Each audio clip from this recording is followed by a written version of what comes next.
Hey, hi all, welcome to my kitchen. Today is September 30th. It is Saturday, September 30th.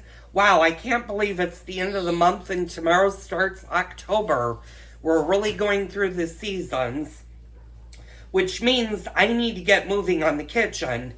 I had a couple of viewers today. One asked me where the cooking videos are. I'm going to address that right now. I've suspended the cooking videos at least through the end of October. Now, if my furniture arrives earlier, I'll start them back up. I'm going to do a grand unveil of once the kitchen is finished painting. And you can tell I still have the walls to do, and I have the wood trim to do. So we're going to do that today, tomorrow, Tuesday. Those should be fully dry by the end of the week, and by Thursday or Friday, I should be able to start painting the wood trim, and that will wrap up the painting part of the kitchen. Then all I'll have to do is wait for the new furniture to arrive. So I'm kind of excited about that.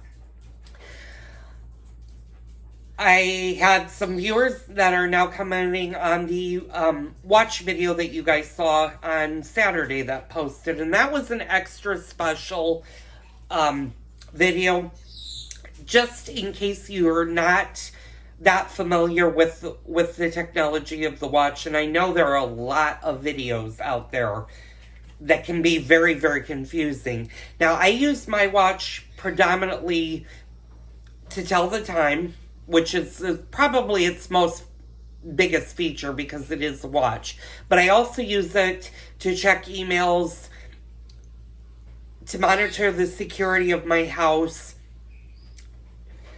Not so much emails. Text messaging, definitely. Emails more so if I get an alert on my phone or my watch rather, where I need to look at the email more closely, then I can pull out my phone and actually look at the email on the phone. I do use it for timers. I will be honest, I'm going to start using my watch to set timers. I don't really use my watch all that much for music, but it definitely does have an iTunes app that comes with the phone, and it will link the music that you have on your phone to your watch. So if you're like walking, taking long walks, or if you're going for a jog or something, you can put your Bluetooth headsets into your ears, and you can actually listen to music from your watch. It also has maps, which is a great feature if you're walking somewhere, or if you're doing drive-by-drive turning. It will actually make a clicking sound as if you had a turn signal, and it will let you know when you need to make turns, which is a really, really cool feature. So those are just the new technology with the phone, and I figured I'd let you guys know that. So we're going to get into the remodel part. As you can see, I have not started to tape the ceiling. We're going to do that today. I talked to my husband, and I had a wonderful viewer that commented all the way from the UK, actually told me I could probably start it on Thursday taping, and I'm like going, I want to make sure that the ceiling is dry enough, because I use the Scotch tape blue, and I'm going to move you guys over here so you have a little bit better of a light and you can see me. Scotch tape blue is in the United States. I don't know if they have it all over the world, but it's meant for painting. And it's a very thin tape. It's like almost a paper tape. It's very, very thin. And what we're going to do is we're just going to tape the ceiling. Now I'm going to move you guys over here for a minute, and bear with me because I got to lock you into place. And we're going to start in the corner. And I got to be a little bit careful because preoccupied. I'm also going to run my hands up on the corner of the wall, and you guys aren't really seeing this. Well, you're seeing this let's see, I want to make sure you guys see this part. So when you do your tape, what you're going to do is you're just going to take enough tape out. And this time when you do it, you just want to go all the way to the edge of the wall. And you want to make sure that your tape is not on the wall part itself, that it's just on the ceiling. And sometimes you need two people to do this, and I may have to have my husband later on help me with this. Sometimes this tape can be a little bit of a nuisance problem, and I could do small. Let's see. Okay. You know what? Let's start with a brand new fresh piece of tape and throw that out. That's one nice thing about my YouTube channel is you'll see the flaws and all. When I make a mistake, I make a mistake. So, like I said, you don't want any of this tape on the wall itself. You want to make sure that you get this tape on the ceiling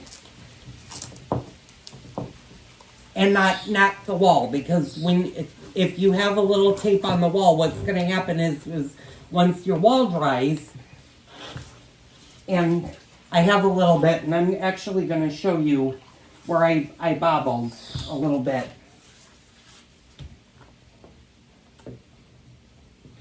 I'm just gonna, well, I can't really do that. Okay, I'm gonna pull this, I'm gonna rip this piece off, and I'm gonna kind of let you guys see what this looks like. Come on, my darlings. My dogs are also outside.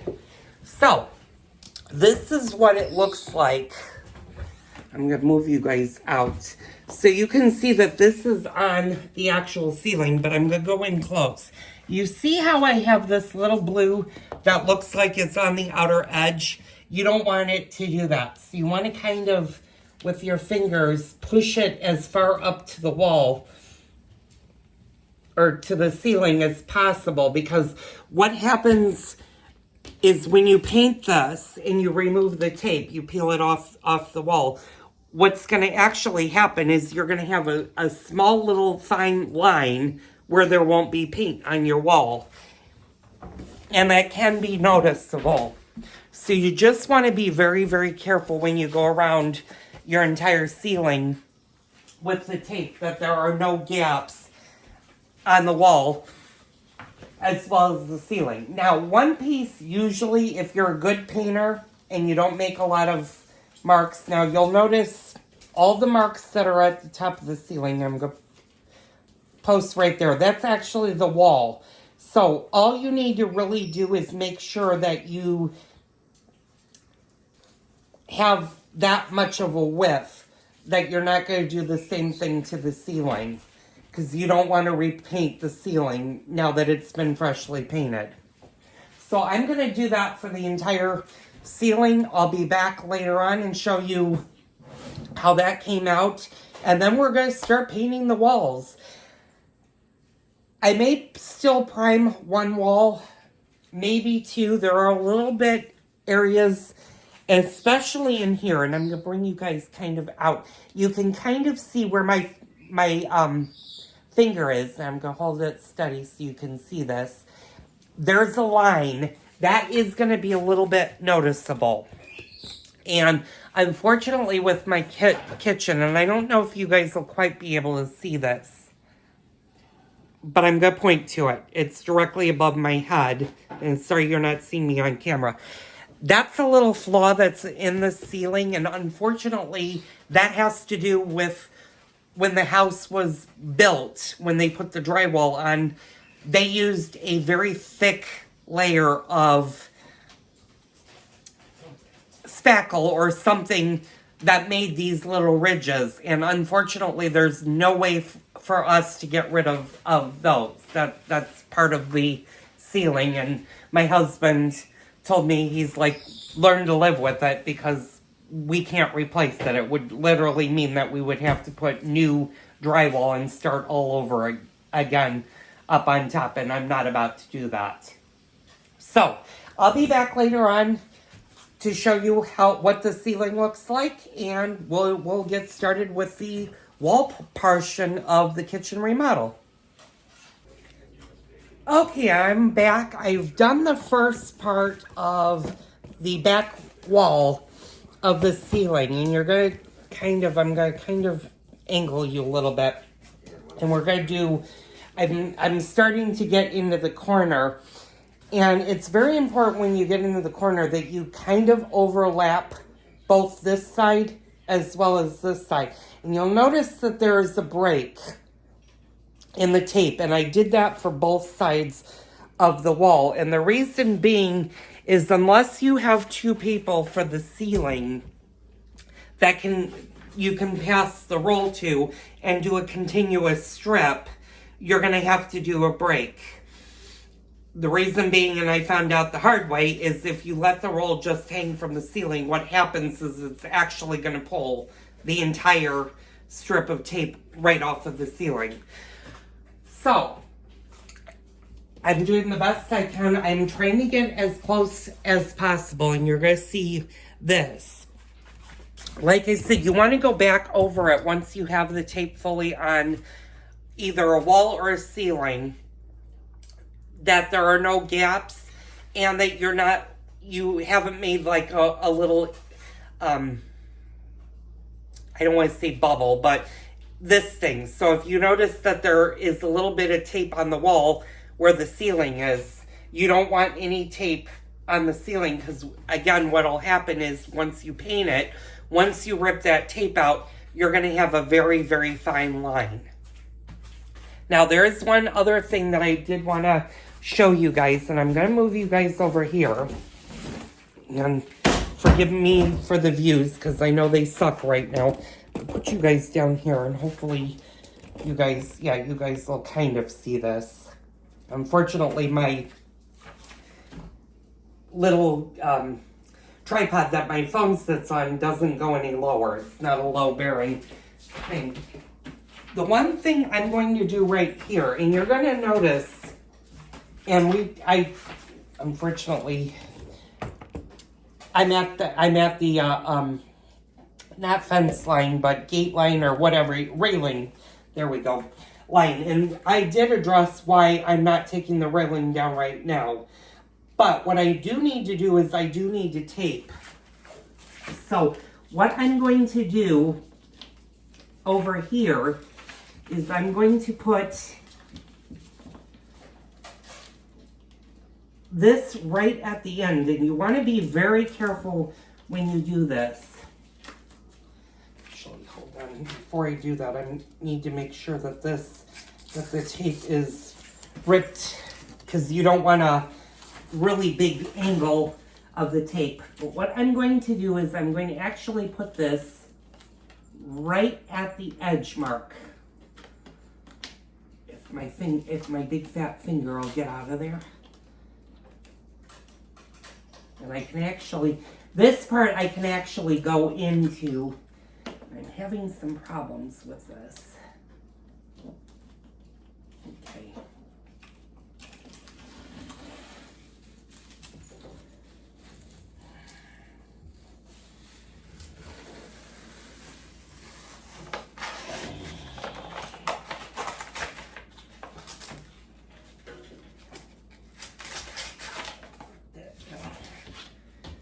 And hopefully that's a straight line. Okay, now that you see that, the reason I am doing this, I'm going to pull out a little bit, is this part of the wall is going to remain its current color. Same with the underside of this. I am not going to be painting the underside of this at all, because this technically would be my downstairs ceiling.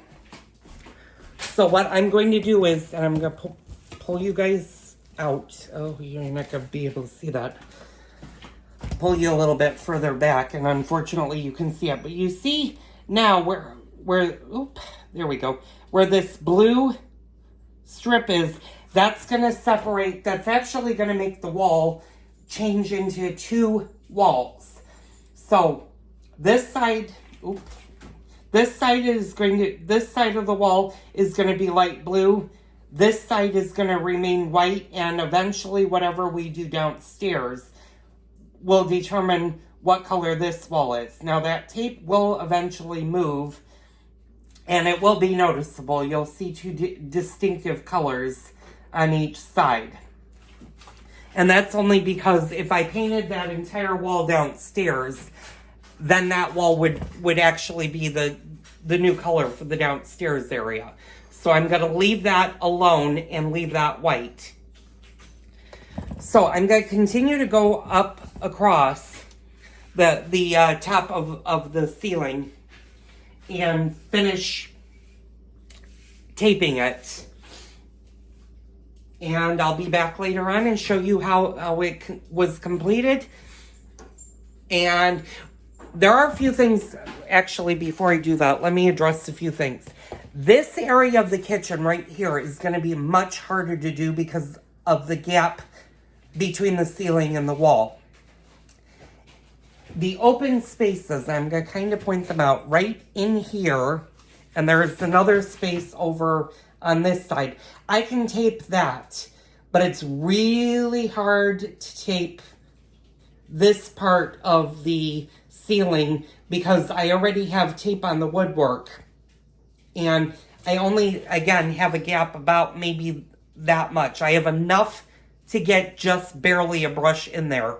So I'm not going to actually tape the ceiling over there because I have not decided what I'm going to do with the underside. I think I was able to give that a pretty good white coat, although I am looking at the side on this side where I would probably have to go back over with the white color. So those are going to be a little bit more tricky, and we'll work on that and show you what those look like. Other than that, I'm just going to go ahead and finish taping, and I'm going to wrap up this video because I know it's already long. I did want to address, I had a viewer that the same thing he had mentioned when he saw the watch series that was posted on Saturday or yesterday, said that he had the same thing happen to him that happened to me. And I did a little bit more investigating on it, and for those of you that might be confused about what the heck I'm talking about, I went out Friday, or take two, time out. I went out Thursday night, and I was hanging out, and about halfway through my night, I got a fraud alert message that went to my watch and my phone for a charge that I did not make through one of the apps. And the more I investigated it, the more I realized when your iPhone is in your pocket, if you don't have it completely locked, what can happen is you can shake it enough to hit one of the app buttons. Fortunately, my credit card company was really good. They stopped the transaction, they blocked it, and they're reissuing me a new credit card, which kudos to them. That's the way that businesses are supposed to work. But I don't want you guys to get deteriorated or worried that, you know what, fraud can happen with your card.